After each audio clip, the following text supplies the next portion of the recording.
Mumbai high court की लताड़ और सख्त मुखालिफत के बावजूद महाराष्ट्र में 10वीं के बाद 12वीं के इम्तिहानात भी रद्द हो सकते हैं। आदाब, मैं ज़ीशान शेख और लंतरानी न्यूज़ में आपका स्वागत है।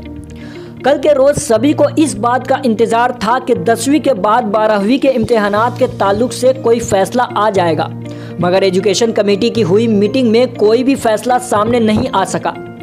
हाँ, मगर इतना ज़रूर है कि 10वीं के इम्तिहानात रद्द होने के बाद महाराष्ट्र सरकार की इतनी बड़ी खामोशी और किसी भी तरह का कोई प्लान तैयार न करने से ये बात साफ नज़र आ रही है कि 12वीं के इम्तिहानात भी नहीं होंगे।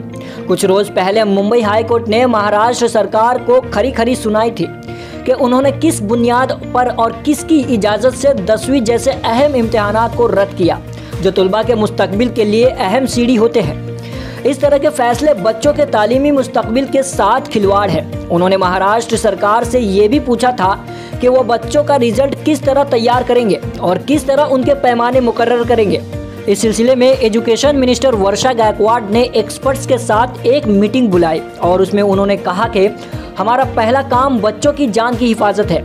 10वीं और 12वीं जमात के तुलबा के रिजल्ट और उनकी जांच का फॉर्मूला मरकजी सतह पर एक जैसा होना चाहिए, जिसके लिए हम एक्सपर्ट्स की राय लेंगे और कोई फैसला करेंगे।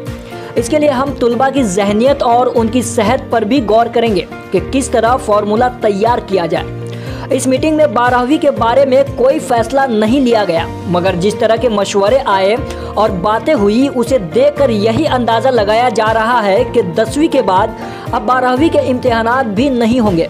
10वीं और 12वीं के इम्तिहानात रद्द करने के लिए बच्चों के वालिदैन का बड़ा मुतालबा और डिमांड है कि ऐसे हालात में किसी तरह का इम्तिहान लिया जाना किसी बड़े खतरे से कम नहीं।